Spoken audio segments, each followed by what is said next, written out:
Good morning, I'm Julian Northbrook from doingenglish.com. Coming to you today from what is actually quite a pleasant Dublin day. Fucking seagulls shit all over my window this morning. That has pissed me off. How to learn more vocabulary in 2020? That is a question that I got asked on Quora. And honestly, right off the bat, I can tell you right here, right now, this video is going to get a record number of bashes on that thumbs down button that so many of you love here on YouTube. Because really, I can't give you, realistically, the answer that people want. Look, the way to learn more vocabulary in 2020 is the same as the way to learn more vocabulary in 2019, 2018, 2017, 16, 15, all the way back to 1984 and far beyond.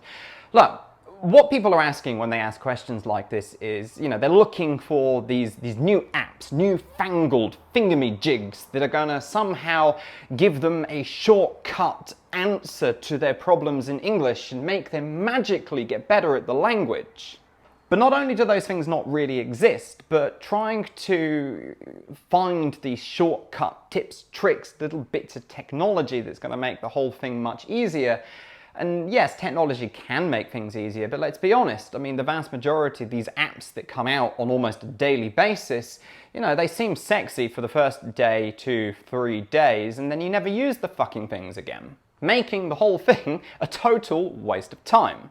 If you want to learn more vocabulary, what you need to be thinking of is the principles, the fundamentals of good learning.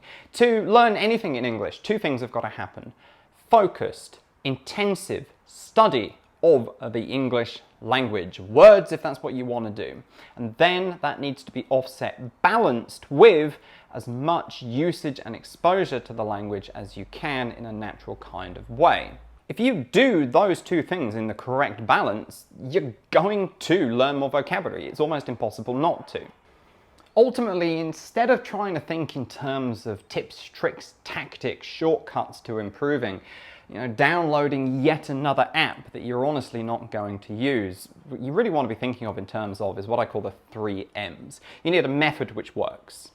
That is in line with the results that you want to get. The 2-track approach is such a method. A balanced routine of focused, intensive study coupled with usage and exposure of the language. Of course, there is more to the methods that I teach, but in a nutshell, that is the core habits, the core routine that we're trying to build.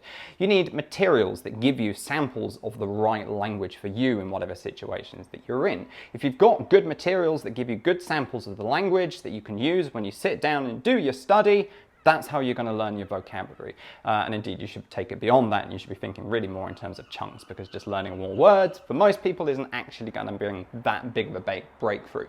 But that is a completely different topic. And of course, you also need to work on your mindset side of things, because if your attitude, your mindset and behaviors are not in line with the results you want to get, you won't improve. So that, ladies and gentlemen, is how to learn more vocabulary in 2020. And yes, it is exactly the same as any other year in the eternity of history. Want to go deeper into this? Head over to doingenglish.com/free training and study my free rocket launch method training, which is going to take you into this balanced routine.